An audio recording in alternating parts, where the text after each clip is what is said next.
Le 22 août 1997, dans la ville tranquille de Mende, en Lozère, nichée au cœur des montagnes françaises, tout semblait parfait. Les cloches de l'église Saint-Jean-Baptiste sonnaient à toute volée, annonçant l'union tant attendue de Julien Roussel et Claire Fournier, un couple apprécié et respecté par toute la communauté. Julien, 29 ans, travaillait comme comptable dans une agence familiale, et Claire, institutrice passionnée, était connue pour son sourire doux et son dévouement envers ses élèves. Ce mariage n'était pas seulement une célébration d'amour, mais un événement local. Les commerçants avaient décoré les vitrines, la mairie avait distribué des fleurs, et même les enfants du quartier s'étaient rassemblés autour de l'église pour voir passer le cortège.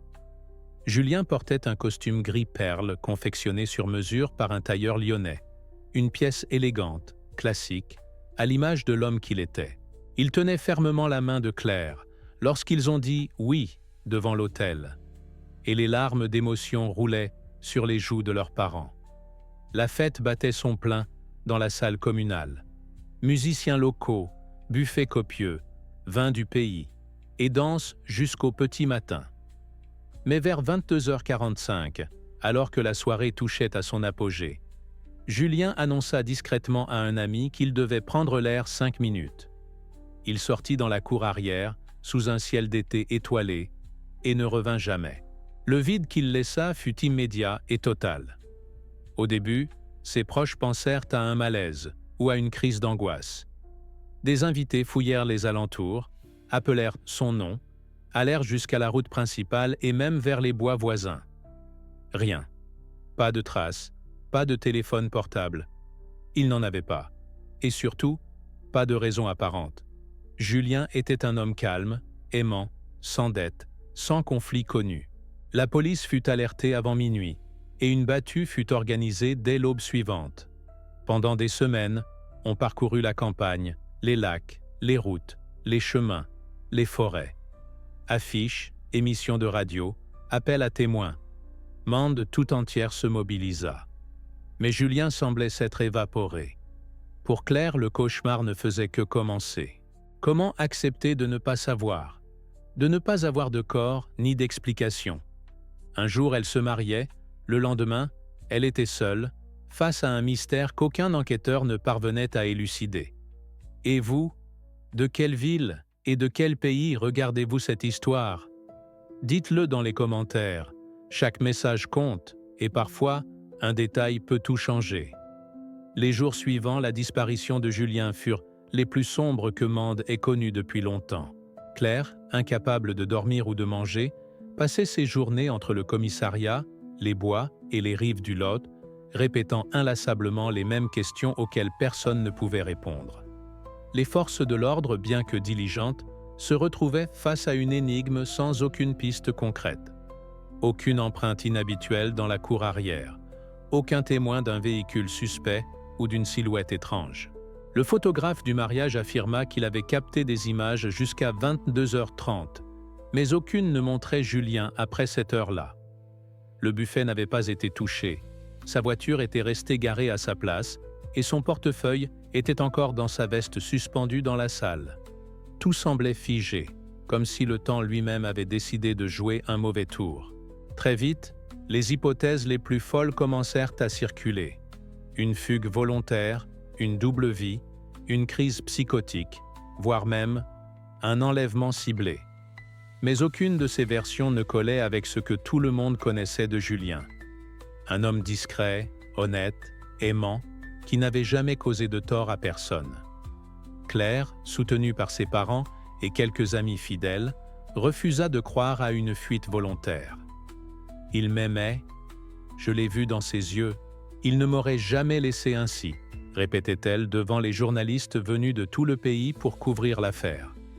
Les médias s'emparèrent du drame, et bientôt, le visage de Julien apparut dans les journaux nationaux, à la télévision, et même dans les bulletins d'Interpol.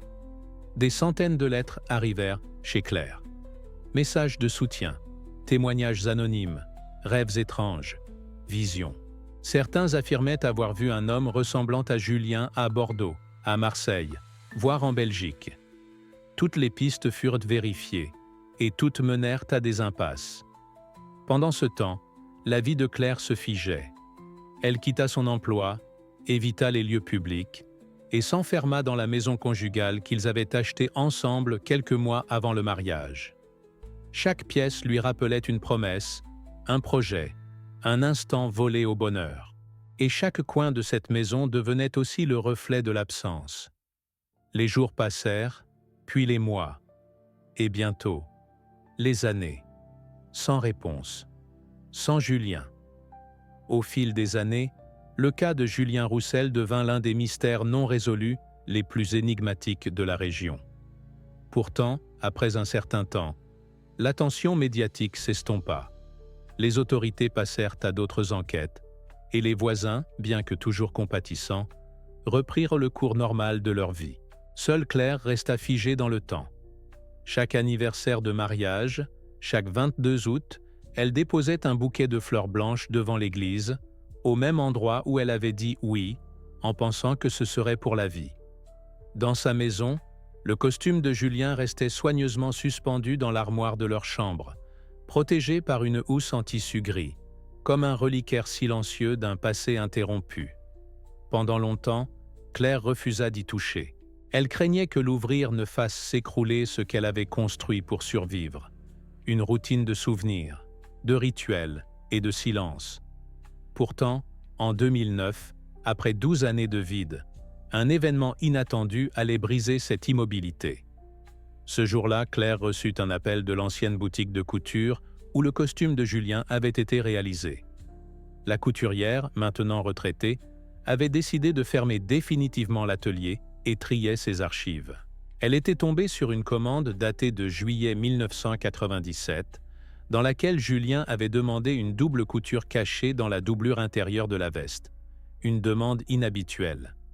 Curieuse, elle avait conservé une copie du patron original avec cette note manuscrite: « Ajoutez une poche secrète derrière la doublure intérieure gauche.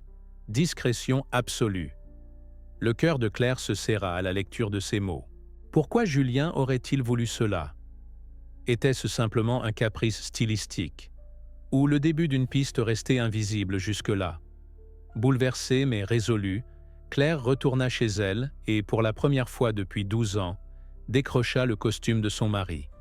Les mains tremblantes, elle ouvrit la fermeture de la housse, effleura le tissu gris encore intact et retourna la veste lentement. C'est là, entre deux coutures impeccables, qu'elle sentit une légère épaisseur, presque imperceptible, une poche invisible, exactement là où la couturière l'avait indiqué. Ce qu'elle y découvrit allait tout changer. À l'intérieur de la poche secrète, soigneusement pliée en 4, se trouvait une petite feuille de papier jaunie par le temps. Claire l'ouvrit avec précaution, le souffle court. Il ne s'agissait pas d'un mot d'amour, ni d'un message codé, mais d'un reçu manuscrit. Un ticket d'enregistrement daté du 21 août 1997, la veille du mariage. L'entête indiquait « Hôtel Le Rocher Blanc, Millau », accompagné d'un numéro de chambre, 212. La présence de ce reçu, dissimulé dans un vêtement censé être porté pour la première fois le jour du mariage, éveilla immédiatement les soupçons de Claire. Pourquoi Julien aurait-il séjourné à Millau, à plus de 2 heures de route, à la veille de leur mariage, sans jamais le lui mentionner? Et surtout, pourquoi aurait-il voulu cacher cette information? Déterminée à comprendre, Claire se rendit immédiatement à Millau. L'hôtel existait toujours, bien que rénové. À la réception, le gérant actuel, trop jeune pour avoir connu cette époque, fouilla dans les archives numériques. Contre toute attente, le registre papier de 1997 avait été conservé au sous-sol, dans un vieux classeur.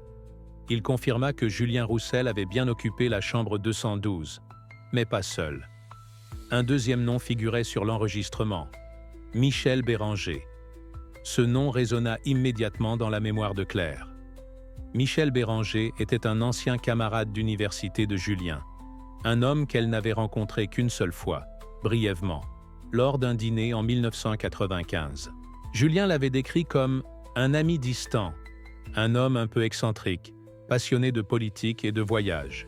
Il s'était perdu de vue depuis longtemps, disait-il. Mais pourquoi Julien l'aurait-il rencontré la veille du mariage, et dans un hôtel si éloigné? Plus troublant encore, Michel n'avait jamais été mentionné dans l'enquête, et aucun témoin ne l'avait vu lors du mariage. Ce détail, bien qu'isolé, souleva une multitude de questions. Claire, refusant de se contenter d'hypothèses, contacta la gendarmerie de Millau et transmit toutes les informations. L'affaire fut rouverte de manière officieuse, sous le statut de réexamen sur nouvelles preuves matérielles. En parallèle, Claire entreprit ses propres recherches. Elle consulta les réseaux sociaux, les anciens annuaires, les archives universitaires. Michel Béranger semblait avoir disparu de la circulation à peu près à la même époque que Julien. Aucun emploi fixe, aucun compte actif, aucun dossier médical ou administratif après 1998. C'était comme s'il s'était volatilisé lui aussi, ou qu'il n'avait jamais existé. Mais Claire était convaincue que cette rencontre la veille du mariage n'était pas une coïncidence. Quelque chose s'était joué ce jour-là, quelque chose de bien plus grand, de bien plus ancien, et peut-être de dangereux. Dans les semaines qui suivirent cette découverte, Claire sentit renaître en elle une énergie qu'elle croyait disparue depuis longtemps. Ce petit reçu, glissé dans une poche invisible, était plus qu'un indice. C'était la preuve concrète que Julien avait vécu quelque chose d'important, voire d'inavouable, juste avant leur union. Elle commença à reconstruire le passé, pièce par pièce, à travers des souvenirs longtemps enfouis. Elle se rappela une conversation étrange, quelques jours avant le mariage, où Julien avait mentionné avoir réglé de vieilles affaires. À l'époque, elle n'y avait pas prêté attention, pensant qu'il parlait d'un prêt ou d'un document administratif. Mais à la lumière de ces nouvelles révélations, cette phrase prenait une toute autre dimension.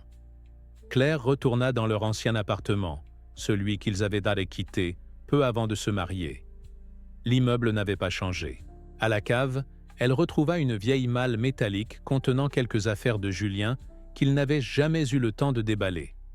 Parmi des livres de comptabilité et des objets personnels, elle découvrit une chemise cartonnée contenant des coupures de presse datées de 1992 à 1995. Tous les articles concernaient des affaires de détournement de fonds, de disparitions inexpliquées de cadres bancaires, et un nom revenait régulièrement: Jean-Noël Derville, un homme d'affaires local qui avait été mêlé à plusieurs scandales, mais jamais condamné. Ce qui troubla Claire, c'est qu'elle n'avait jamais entendu Julien parler de cet homme. Or, dans la chemise, certains articles étaient annotés à la main avec des chiffres, des cercles, et parfois des mots comme « prêter » ou « rendez-vous ». Elle découvrit aussi une photo. Julien y figurait, assis à une terrasse, en compagnie de deux hommes, dont l'un ressemblait fortement à Michel Béranger. L'autre, bien habillé, aux cheveux grisonnants, portait des lunettes de soleil. Au dos de la photo, une date, 14/6 1995, Nîmes. Claire sentit son estomac se nouer. Pourquoi Julien gardait-il tout cela secret? Et pourquoi, 2 ans plus tard, avait-il caché un reçu dans son costume de mariage, comme si cette simple trace pouvait un jour tout révéler? Elle remit tous ces éléments à la gendarmerie de Mende, qui transmit le dossier à la police judiciaire de Montpellier. Une nouvelle enquête fut ouverte, cette fois centrée non plus uniquement sur une disparition, mais sur une possible implication de Julien dans un réseau plus vaste. Pour Claire, la douleur de la perte était désormais accompagnée d'un vertige encore plus grand. Et si l'homme qu'elle aimait avait mené une double vie? Et si son absence n'avait pas été un accident, mais une fuite volontaire ou un règlement de compte? Toutes ces questions, jusqu'alors enterrées par le chagrin, remontaient à la surface avec la force d'un raz-de-marée. Les mois qui suivirent furent ponctués de révélations lentes et douloureuses. À mesure que les enquêteurs creusaient, un schéma complexe se dessinait autour de Julien Roussel, un homme que tout le monde croyait transparent, mais qui semblait s'être retrouvé mêlé, volontairement ou non, à des affaires d'une ampleur inattendue. Une découverte particulièrement troublante surgit lors d'un interrogatoire d'un ancien collègue de Michel Béranger, retrouvé à Perpignan après des années sans nouvelles. Cet homme, qui accepta de parler sous couvert d'anonymat, raconta qu'en 1996, Michel et Julien avaient été vus ensemble à plusieurs reprises dans des établissements financiers discrets, situés dans des zones rurales du sud de la France, connus pour blanchir de l'argent sous couverture d'investissements agricoles. Selon lui, Julien semblait tendu, sur la défensive, comme s'il avait été pris dans quelque chose qui le dépassait. Et puis, du jour au lendemain, plus rien. Michel, lui aussi, avait disparu de la circulation, prétendument parti voyager en Asie, sans laisser de traces vérifiables. Cette information fut un choc pour Claire, mais aussi un déclic. Elle se souvint d'un détail qu'elle avait toujours jugé anodin. Quelques jours avant le mariage, Julien avait insisté pour aller seul chez le notaire afin de régler une formalité. Elle n'avait pas posé de questions. Or, en recoupant les dates, elle réalisa que ce rendez-vous avait eu lieu à Millau, exactement le même jour que le reçu retrouvé dans la doublure de la veste. Le notaire en question, retraité depuis peu, accepta de recevoir la police. Dans ses archives, il retrouva effectivement un rendez-vous avec Julien Roussel pour la rédaction d'un document de procuration bancaire, permettant à une tierce personne, dont le nom avait été laissé vide, d'accéder à un compte à l'étranger. Le notaire affirma que Julien semblait nerveux, qu'il avait hésité plusieurs fois à signer, mais avait finalement validé le document, puis demandé qu'il soit conservé sans envoi ni traitement jusqu'à nouvel ordre. Ce document n'avait jamais été réclamé. Encore aujourd'hui, il dormait dans un classeur, oublié. Face à ces éléments, une question devenait inévitable. Julien avait-il été menacé? Était-il impliqué malgré lui dans un trafic dont il essayait de se sortir? Ou avait-il planifié sa propre disparition pour fuir quelque chose de plus grand? Dans la maison de Claire, ces réponses résonnaient comme des fantômes entre les murs. Elle regardait désormais le costume de son mari non plus comme un symbole d'amour perdu, mais comme la première pièce d'un puzzle aussi déroutant que dangereux. Et pourtant, malgré la peur, malgré les nuits sans sommeil, elle savait au fond d'elle-même qu'elle ne pouvait pas s'arrêter là. Car quelque part, dans cette affaire, subsistait encore une vérité qu'elle n'avait pas atteinte. Et le temps pressait. Les années avaient déjà emporté trop de silence. Alors que l'enquête poursuivait lentement son cours, une nouvelle inattendue vint bousculer tout l'équilibre fragile que Claire avait tant bien que mal maintenu. En février 2010, un promeneur tomba sur un objet étrange dans une zone forestière reculée des Cévennes, à environ 40 km de Mende. C'était une valise de cuir abîmée par le temps, en partie dissimulée sous des feuilles et de la mousse. Alertée par l'aspect ancien de l'objet, la gendarmerie fut appelée sur place. À l'intérieur, les enquêteurs découvrirent plusieurs vêtements masculins usés, des documents personnels, dont une ancienne carte d'identité au nom de Julien Roussel et un carnet noir. Le choc fut immédiat. L'analyse rapide confirma que les vêtements correspondaient à la taille et au style de Julien. Mais c'est le carnet qui provoqua la véritable onde de choc. Rédigé à la main sur une 50aine de pages, il semblait tenir lieu de journal intime, contenant des entrées éparses, des pensées, des notes et des confessions. La première page portait cette phrase énigmatique. « Ce que j'ai fait, je ne l'ai pas choisi, mais je ne pouvais pas fuir autrement. » À travers les pages suivantes, Julien décrivait un engrenage infernal. Une dette contractée en 1995 auprès d'un certain B. Pour aider un ami en difficulté, puis la spirale des remboursements impossibles, les menaces et enfin, la collaboration forcée avec un réseau de blanchiment d'argent opérant dans le sud de la France. Il parlait de réunions secrètes dans des hôtels, de comptes ouverts à son insu, et surtout, d'une peur grandissante que cela ne mette en danger Claire. C'est pourquoi il avait envisagé de disparaître. Le journal ne donnait pas de localisation, mais terminait sur une note glaçante. « Je ne peux plus revenir en arrière. Si quelqu'un lit ceci, sachez que je n'ai jamais cessé de l'aimer. » Claire, bouleversée, reçut le carnet des mains des enquêteurs avec une émotion difficile à décrire. Ce qu'elle tenait entre ses doigts était à la fois une preuve de vie et un adieu, un morceau de vérité et une déchirure irréversible. La valise fut analysée en laboratoire. Aucun ADN étranger ne fut détecté, Mais une empreinte partielle sur une fermeture éclair correspondait à un profil connu de la police.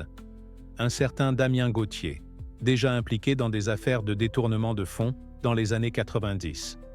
Bien que son lien exact avec Julien reste flou, cela confirmait une fois de plus que l'affaire touchait un réseau plus vaste et profondément enraciné.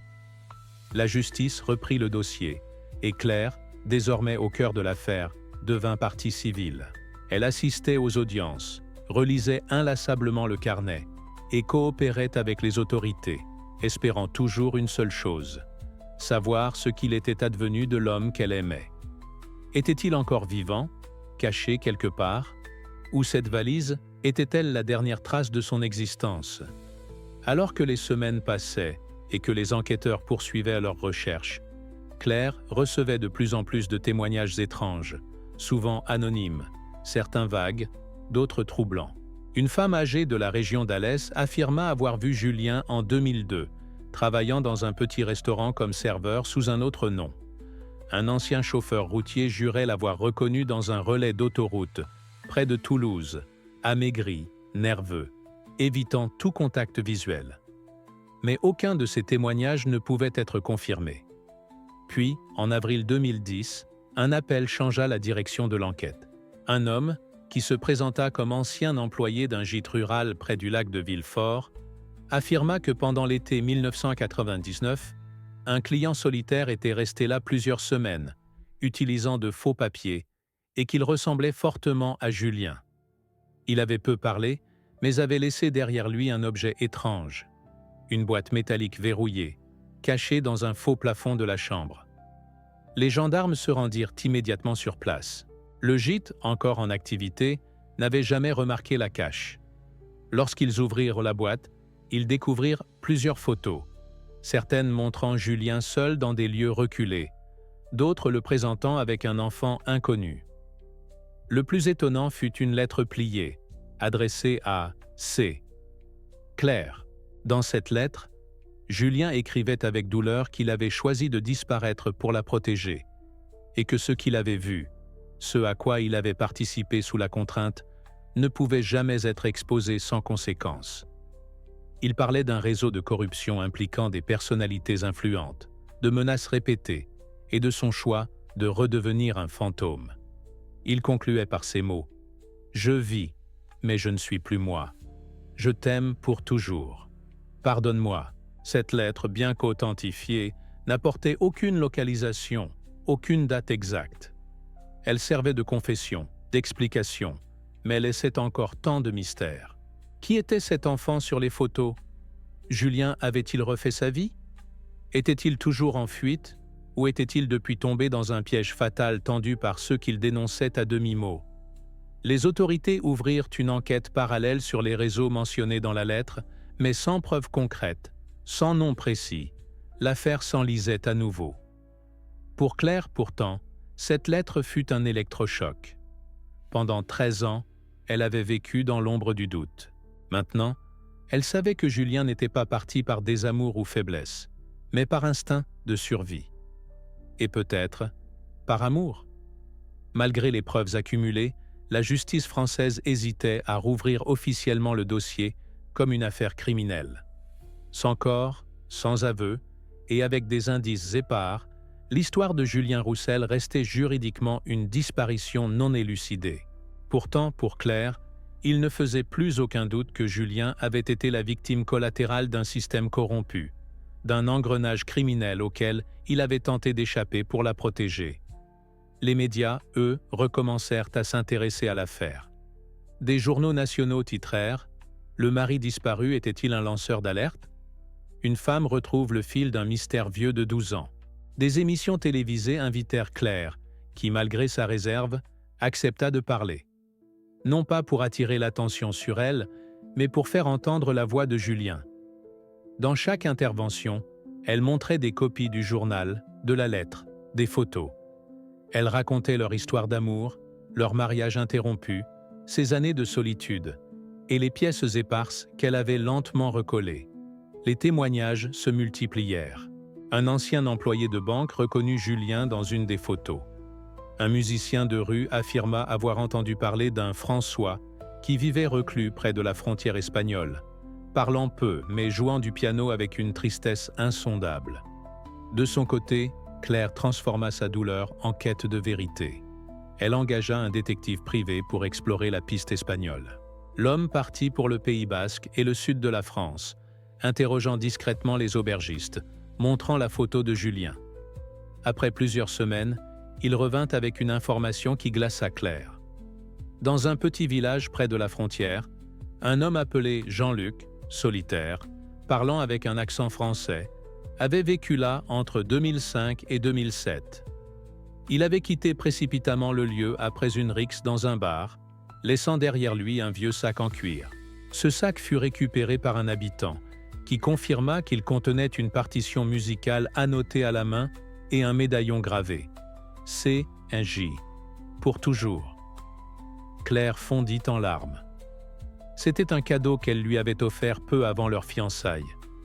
Ce détail, intime et incontestable, prouvait que Julien était bien passé par là. Il avait survécu. Mais où était-il maintenant? Était-il encore en vie?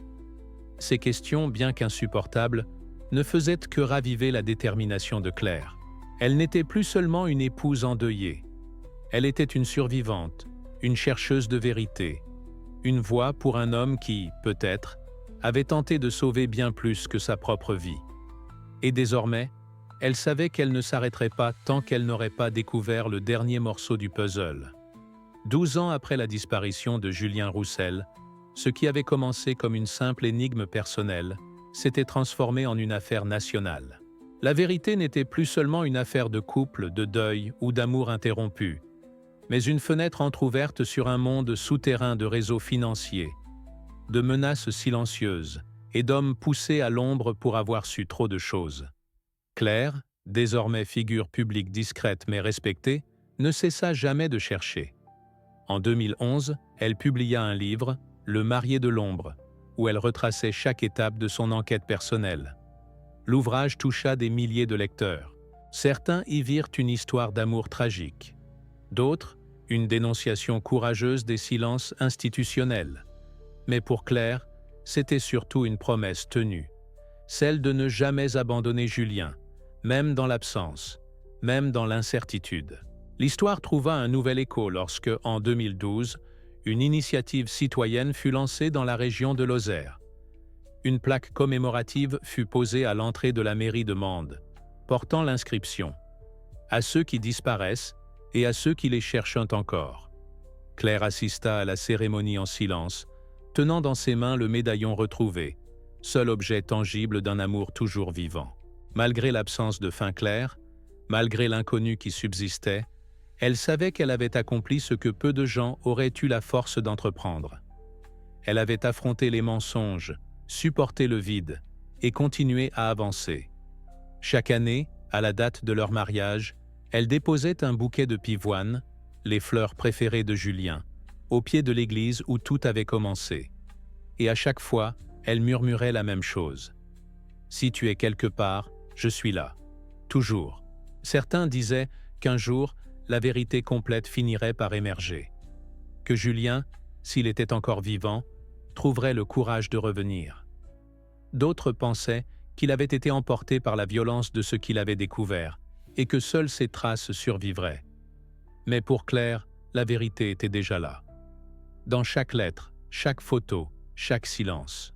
Et dans le costume de mariage, ce vêtement figé dans le temps, qui n'avait pas seulement révélé un secret, mais ouvert une porte sur une histoire bien plus vaste que la leur.